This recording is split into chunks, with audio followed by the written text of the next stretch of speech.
What's going on, everyone? Welcome to the Venue RX podcast. Today, we are speaking to our venue owners. And if you are a venue owner or hope to own a venue one day, this podcast is going to be for you. I have with me someone who works with a company called Nuptial, and they are focused on all things risk. They're focused on all things venue related and asking yourself the right questions so that you know which hurdles you need to overcome, not only in the beginning of the whole process of starting and running a venue, but also, as you're a little bit down the line and you're evaluating your business and you're deciding, what things need to be fixed and what things maybe you need to improve on. So today we are really excited to be talking with Justin today from Nuptial. Justin, thank you so much for being here. Hey, Jonathan, I really appreciate you having me on. I love the show and honored to be here.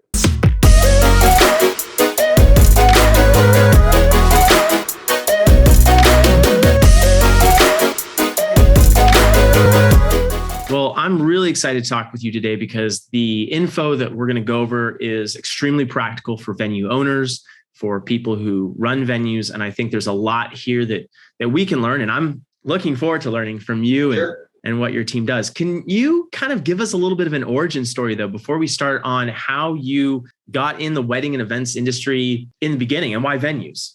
Yeah, sure. So my background particularly is in insurance and risk management. So really about 8 years ago, we had started working with a few venue clients. And one day we were referred to a lady who had recently been divorced. So she had actually had about 10 or 12 weddings on site at her property. And she was just like, hey, I need some help. We're really, our booking for next year, we're up to like 30 events. And this is really just a mess. I need you to help me. So at that point, our relationship with clients was just essentially centered around the product. We were an insurance brokerage, and that's really what we did. And that's what I focused on with her. And going through that conversation, we just found out there was really a lot of things that we weren't addressing. And there were conversations that need to be had way before an insurance conversation so we could make everything fit together. So fast forward another year or so down the line, and I kind of had an aha moment with her after we helped put her in touch with an attorney to straighten out her contract. Her contract previously was maybe a page long. There was no formal structure to her business. She lived on property. It was a horse farm. So it was about 50 acres. And she had converted the barn to an event space, which is typical. I mean, we see this same blueprint every time. So, well, Justin, let me just interrupt you really quick. When you were doing, so you're doing insurance, were you doing day of insurance that the couple was expected to get to just cover the property? Is this general liability or workers' comp for? It was all those things. So we weren't actually doing the day of at that point. It was just, the relationship of, hey, we're an insurance agent. You need general liability, you need property insurance, you may need work comp, commercial auto, all the parts and pieces there. Well, just selling that lady a product totally underserved her needs. So fast forward that year down the line, we have the aha moment, and then our focus becomes all the conversations before that insurance conversation. So that's kind of in a nutshell, really quick, how I got into what I'm doing now. That's incredible. Coming from an insurance background, I can so see how you're really positioned well to meet some of these needs, because you're totally right. I mean, the point at which you're looking for insurance, you're probably asking, do you have some SOPs in place? Do you have some processes around different things? Do you have a contract? Exactly. Right. Yeah. And so many of those things determine the way an insurance carrier should handle things. Well, there's really, and until you dig into that, you're really just selling somebody a product. So that was kind of the genesis essentially of Nuptial formally. Now we do a whole lot of different things from that contract review. And we're not attorneys, and we don't claim to be. We've just seen enough to where I can give someone the advice to say, okay, here's what you need. Here's how we need to think about this. And then we make sure those relationships, both internally for your business and externally in the way you work with other people and how you ask them questions, is a lot more formalized and structured. That's incredible. I feel like it's funny that, you mentioned, there's so many people who have venues like the one that you mentioned, right? Horse farm, they live on the property, they start, doing events because they have a beautiful property and they're like, why not? Great money-making opportunity, generate some revenue. When you find people in this situation, are there some common errors, some things that you find almost every single time that have been overlooked? Maybe it's not having a contract or something like that. Are there some just kind of big glaring things that right away, that's what you go look for when you're starting to work with somebody? Sure. And I would say probably the most common two that we see are the ownership of the property is not the way it should be. It's improper. So because of the nature of the way a lot of these venues come about, and it is a family property, or it's, this, beautiful thing that my uncle owns or whomever, the formal ownership structure of that property is not the way it should be. Also, if that's the case, I'd say at least 80 or 90% of the people that we work with initially don't have a formal lease agreement in place. So that just from, and the lease could be from yourself to yourself in different name, but without having that formal lease agreement in place, it totally mismanages risk from the top of the organization to the bottom, to your bride, to your vendor, to whomever you might be working with on site. Wow. Okay. We're going to have to get into that a little bit because I'm curious. Sure. I want to ask more questions, but before, just because I don't want to, gloss over this too quickly. So, you go from insurance, then, that was kind of the genesis of Nuptial.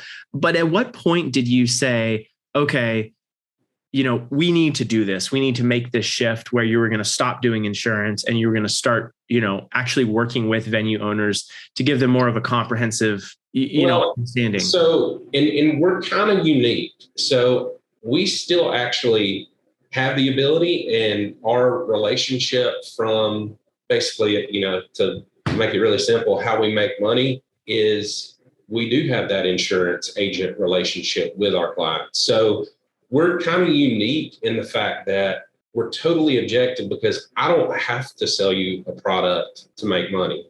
We can have just a consultative relationship, or we can, have a traditional relationship in the fact that you pay an insurance carrier who we help you to kind of mold your needs around, and, we find you the best fit there. So, that's, people haven't ever heard of that. And that's why a lot of times they just think, oh, well, you're an insurance guy or you're this or that. Well, that may be true, because that's one thing we do, and we do a really good job of it. But that's 10% of the conversation. The other 90% is what all goes into your risk management and your essentially your risk program.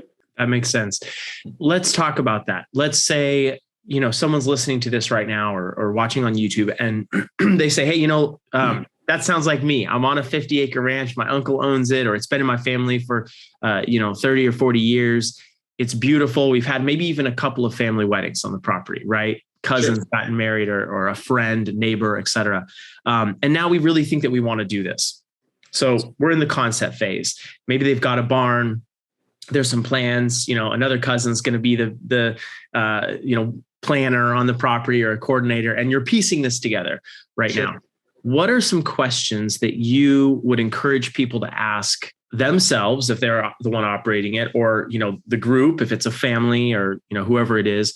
What are some of those initial questions that you would challenge people to ask themselves prior to starting to put contracts out there and get couples? Yeah. And I think that could probably best be answered by asking you a question, if you don't mind. Of course. Yeah. So as a venue manager yourself, what is your biggest fear in doing what you do every day? Well, That's a tricky question to answer because we're focused on growing. And so my focus right now is having the best people who are on our team. So hiring, HR, that's kind of where my mind immediately goes to. But if I was just managing one property, own one property. Yeah, if I own just one property, I would really be focused on, I think, not being sued. Yeah. And so that's that. Would you say it's fair to assume that that's a what if conversation? Absolutely. So the what ifs are kind of where we work and what we really, how do we make that what if a not if? So in that whole conversation, some of those common things, that we ask people every time is, what is the eventuality? Where are you going to continue to live on site? Will there be other activities? You have to consider what's next before you can really determine what do we need to do now, because we have to build in that flexibility later if something else changes. So considering how the property is owned, like I mentioned earlier, is one of those. Who are the people you're going to be working with? Are you going to be doing things on site yourself? Do you have a sister or brother that does planning or coordinating that you want to kind of build into your business? I mean, there are really so many things. How are you organized from a tax standpoint? Are you a sole proprietor? Should you be an LLC? Should you be an LLC that's taxed as an S corp? So, other things like, will you have a separate business entity from a holding entity for the property? So, I mean, these kind of questions are, I mean, they can go on forever. But what our main objective is how are we making those what ifs, like I said, not ifs. Like if we design a risk program that helps you to solve that what if potential, then, we've kind of done what we're set out to do. Absolutely. Risk is something that I hear you talking about quite a bit. And coming from an insurance background, it makes sense, right? Yeah. What are some of the risks that you've seen kind of in action as the biggest actual realities? Because I think as venue owners, as venue operators, we probably have a lot of fears tied to risks that may not necessarily be common to occur. Have you seen in your experience working with wedding venues that there are some that are almost inevitabilities? Yeah, the biggest leak that I'll call it, and the biggest kind of area for exposure for clients that we see is going to basically center around the alcohol service on site. That's always one where the compliance factor of what we do is very, very important. So, it's so common that we see, we just have, there's no formal bartender. So that's a big one.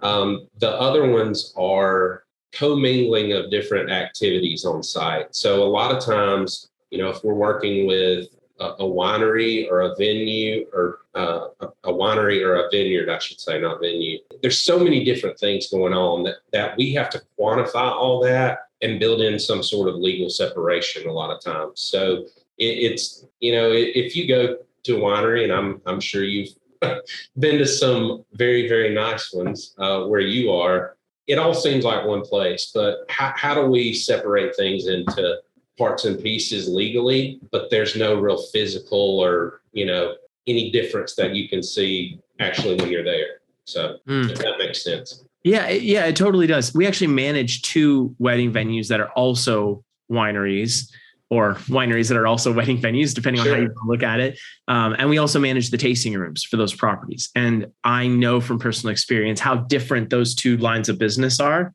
Sure. And, how much you do need to separate them.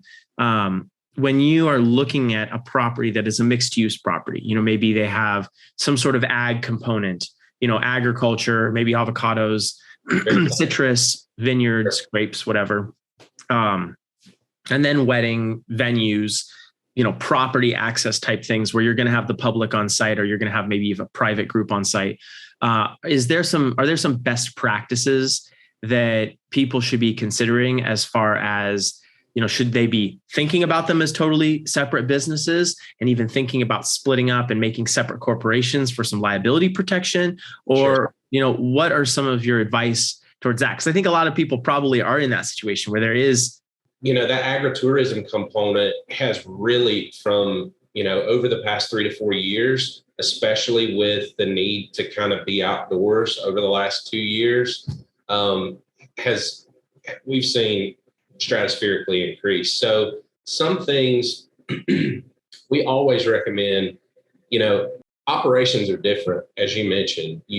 Agricultural operations are totally different, and considerations are different. Risk management techniques are different. Loss modeling techniques are different. Well, all that. So where it makes sense from a tax standpoint and all that, certainly makes sense to separate out those things. I say all this, but I have to kind of dial it back. We can't, we have to realize that from an administrative standpoint, we can't make this so complex that it's onerous for you to operate. Because if we do that, we've kind of failed. So at our core, how do we make it easy? How do we make you safe? And how do we allow you to run your business without those what ifs? I think from a best practice standpoint, it would probably be tough for me to just give you a blanket statement or something. Idea. It's just all of these are so different. And I think that's why we've kind of fallen in this niche is every venue, every farm, they are all different, and the goals are all different. So we just kind of have to take them, case by case. Absolutely. Let's, if you don't mind, I'd love to go tactical for a moment and just really talk to that person again, kind of going back to our case study, the person who wants to start a venue, who's got a piece of property, or they have plans to, get a piece of property, use a piece of property, right? Regardless of how that's going to go. Sure. Are there some fundamental questions, 1 to 3 fundamental questions that, if you were sitting, I'm the guy, right? I want to go do this venue. You're counseling me and you're saying, okay, Jonathan, this is what you need to be asking yourself. Maybe some of those things that are going to expose some of those what ifs. What top maybe 3 questions are you going to have me write down and start working on as I prepare to do this? Yeah, I would say with a common, I'll say, let's just say this person owns the property personally. So my first question would be, are you going to continue to live here? That question is extremely important. The other question. Why? Could you expand on that a little bit? Why is that so heavy? Because you mentioned that before. Yeah. So it goes back to the same thing with a winery. We have to put some sort of legal separation in between you and the business. When a business and a person occupy the same premise, you're implicating yourself into everything you're doing in a business sense. So, basically my goal every time, how do we put in barriers and things in place to keep people from entangling other things, assets, you personally, that sort of thing. So that's a big concern. So if that's going to be the case, we probably need to do some planning around structure of the property and ownership and that sort of thing. So that's really something that in the beginning with zoning and a lot of other things, the way you're going to pay property taxes, sort of things like that, we've got to flesh all that out. So later you don't have an issue with planning and zoning and other things that might go on. So, that's kind of 1A. And then really 1B would be, do you want to run the business separately from, do we need to establish some other entities that are involved here? And those questions basically revolve around issues of tax and, they're pretty complicated, but again, it's something we look at every day. So, we can flesh that out over a 10, 15 minute conversation, how that makes sense. And is this based on the tax stuff would be based on kind of how the person's set up. Like if this is a property that I purchased after retiring and selling my company, and now I've got, a couple $1 million, in investments, and this property is one of them. And, we want to have it be a write-off versus. Versus do you want it to hit your personal return, or do you want it to hit your Schedule C for rental income? Like, we just need to know how things should kind of flow through the company. So, we ask a lot of questions around, what are your income projections? Because they're really, if you're not making money, some of these questions may be moot. Like, we just don't even need to consider them. So if it's something that immediately there's going to be some cash flow and some money and, potentially some things that need to be written off or other things like that. And again, we're not accountants, but we work with a lot of them, and we just kind of know the ins and outs of the game, for lack of a better term. Totally. When someone works with a company like yours and, let's say that you refer them to an attorney who helps them build a great contract, an accountant who helps them get set up correctly, a CPA, et cetera, et cetera. What is a typical timeline for this stuff to all occur? Is it realistic to think that, because you said some of these questions you can flesh out in 15 minutes, but some of them I assume would take a month, 2 months. Okay. Yeah. And a lot of times our process is, starts at one stage and it takes 6 or 8 months. I mean, because nothing's fast. I mean, there has to be considerations of, a corporation may need to be formed. You may have to have property resurveyed. So there's just, other things that go into it. The conversation may last 10 or 15 minutes, but the actual implementation of what we recommend may take a month, it may take 3 months, it may take 6 months, it may take a year. It's just getting it right the first time is so beneficial to your business on the front end. And we do a lot of times correct it on the back end. It's just you kind of entangle more things if you do it that way, which is fine, but it just makes things a lot easier to get it right the first time. Yeah, well, let's talk about that, because I think a lot of entrepreneurs, they are optimistic, kind of have to be. Totally. Especially in this space, 100% agree. Yeah. So, we're very optimistic. We're going to jump out of the plane. We're going to build the parachute, build the airplane, whatever it is on the way down. And hopefully we build it in time to fly out and avoid a big crash. Yeah. And that's why people are willing to risk all this money, in some cases, millions of dollars, to have this dream of having a profitable wedding venue. The question that I have for you is and I know we talked about some of the questions that you'd ask, right away. Is there a minimum viable product almost that you can say, okay, as long as we have your contracts in place, as long as we have your ownership correct, and as long as we know how you're going to be set up from a tax perspective, the rest we can kind of build on the way up or on the way out, because there's other things going on here as well, right? There's sales, there's marketing. I mean, depending on someone's financial position, they might need to generate revenue right away, right? So exactly, what's your take on that? Like, as far as a minimum viable product goes for us to just get started, and then the other stuff that we can add on and build later. Because if I'm hearing you correctly, you're saying setting yourself up from the beginning is good, but also some of these things can take 6 months, 8 months, a long time. So like, what's that happy medium where we can get going? We can know we're not kind of screwing ourselves on the back end, but we can also start selling and making some money. I think when you get to a point you can book, you need a great contract. That's number one. The problems with structure are, they're things that we can address later. So your minimum, obviously you need to know your relationship with your client. You need to define that well. That's kind of at a base level. Secondly, you need to know your relationship with yourself. So does that entail a lease? And what does that lease entail? And then secondly, you need to know your relationship with vendors. So if I'm going to have a preferred vendor list or something of that nature, I need to define those relationships first. I think outside of that, those are all things that we could address later. So it's not easy, but nothing's easy in the wedding industry. So 80% of the time we come into the picture 3 or 4 years after a venue has started operating.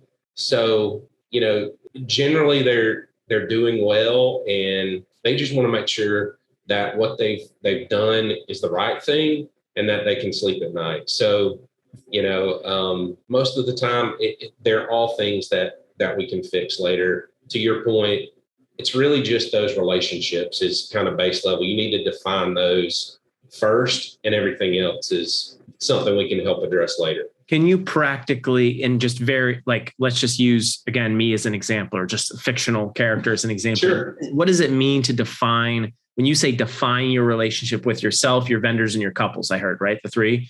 Mm-hmm. When you say define the relationship, are we talking about writing on a piece of paper, hey, the vendors are, if you're having the vendors come, they're 1099, or? Well, it would be, some sort of contract in place. So what is the performance of that person? What is the protection? What are the protections for you? What are the protections for them? And then what are the remedies?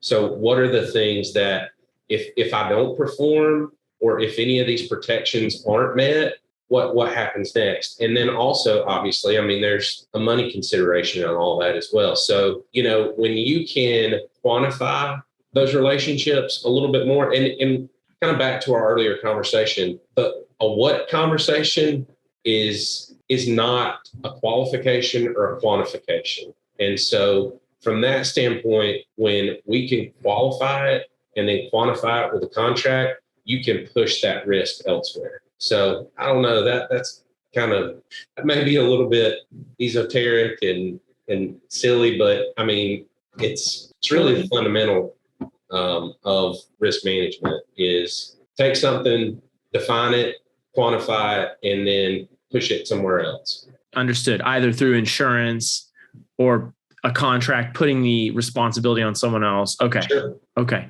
That makes a lot of sense. You mentioned you often get involved with clients as they're several years down the road. Maybe they're in year 3 or year 4, and they're saying to themselves, man, I know I have a contract. I know that I have, some sort of situation around alcohol. I know that I am set up as an LLC, but I don't know, is it correct? And are my taxes right? And there's some of these questions. So they call you up and they say, all right, Justin, can you audit me, essentially? Mm-hmm. What things are you generally looking at right away for a company that's already been going? Because obviously these folks are down the line. There's been maybe hundreds of weddings that have happened. Sure. How do you go about fixing that? The first thing that we look at in any contract, anything that you're sending to anyone else, and I'll make a very distinct reference, the indemnification agreement in your contract. Between your clients and you. Exactly. Okay. So that is oftentimes totally not, the components of an actual indemnification agreement are not in most contracts that we see. So that's the kind of first thing that I'm looking for. The second thing, and I usually look for this before I even go and meet with a potential partner, is, again, going back to that ownership of the property. If I see that the property's owned by someone personally, that's kind of my first, what's the story? What's the methodology? Why is this done that way? Is it something we can't avoid? So that's kind of certainly first few things there. The other things would center around the insurance requirements for other people and what those insurance requirements dictate. So, it's typical for most venues to ask for day of insurance and that the venue be listed as additional insured. That's all boilerplate language. But there's a lot that actually goes beyond that I probably have only seen 2 or 3 times in a venue's rental contract that helps to protect them from being sued.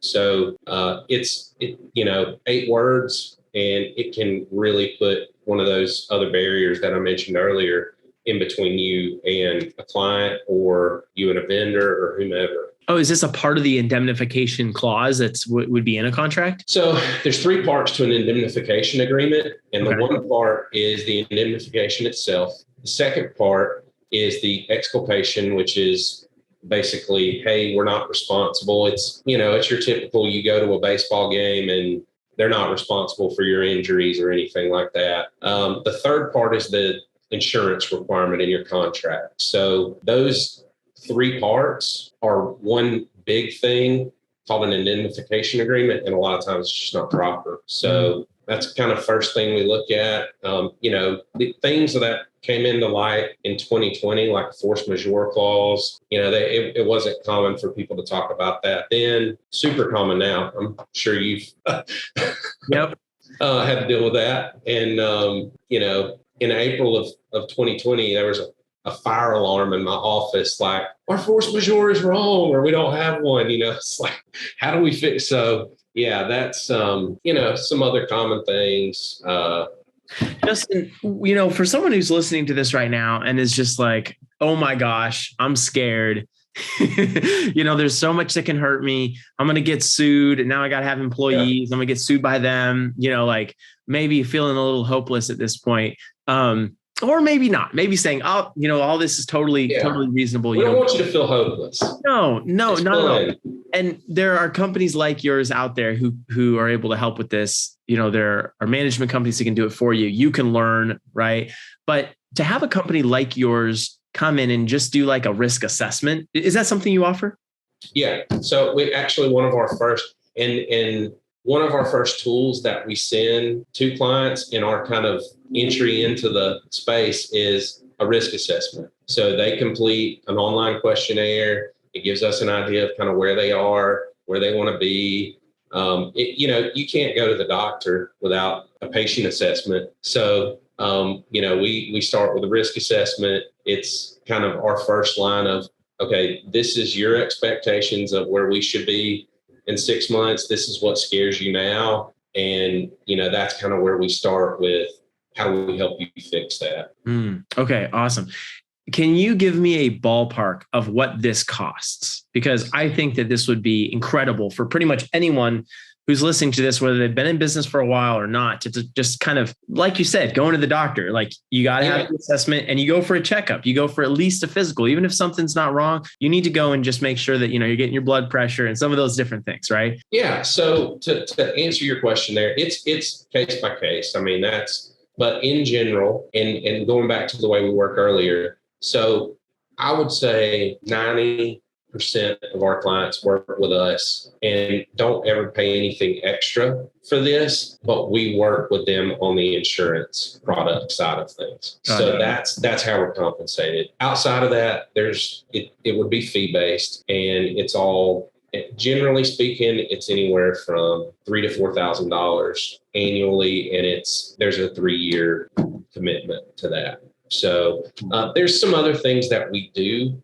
from an admin standpoint to help automate the venue and help protect you. And those center around day of process that we have. And that's another way that, we're compensated as well. So. Okay, awesome.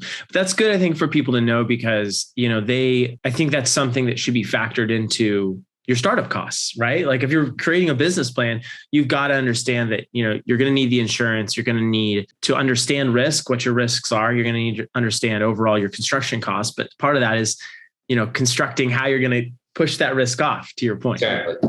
Yeah, very cool. All right. Well, Justin, I really appreciate you coming on this show and just sharing a little bit of your wisdom with us. When people are interested and they want to go check out what you do, where can they reach out to Nuptial or you online? Yeah. So our website is Nuptial Risk. That's Nuptial risk.com. And then we have a little matching questionnaire at the bottom.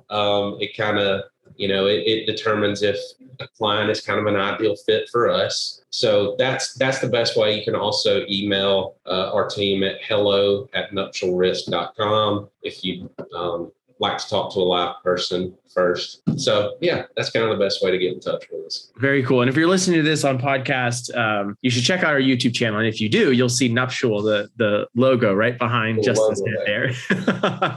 That's awesome. Well, hey, Justin, thanks so much for coming on the show. Really appreciate your time. And I'm really encouraging anyone who's listening or watching that taking the time to do this boring work really pays off. And sometimes, with all the fires that are constantly in our lives as venue owners, operators, or even if you're in a different side of the industry and you want to get into this industry, just taking the time to, do the boring work. It's not sexy to talk about contracts and liability and totally boring. Yeah. The best part of my job is meeting new people. And I'm very servant minded. And I think most, if not all, the people in the wedding industry are. And that's why I do what I do. It's not because the boring stuff that I get to look at contracts and insurance policies and, everything else all day. So. But that's the stuff that saves people shirts. You know what I mean? Like that's getting set up correctly, like you said, is so important. So yeah, Justin, thanks so much for coming on the show today. Thanks, Jonathan.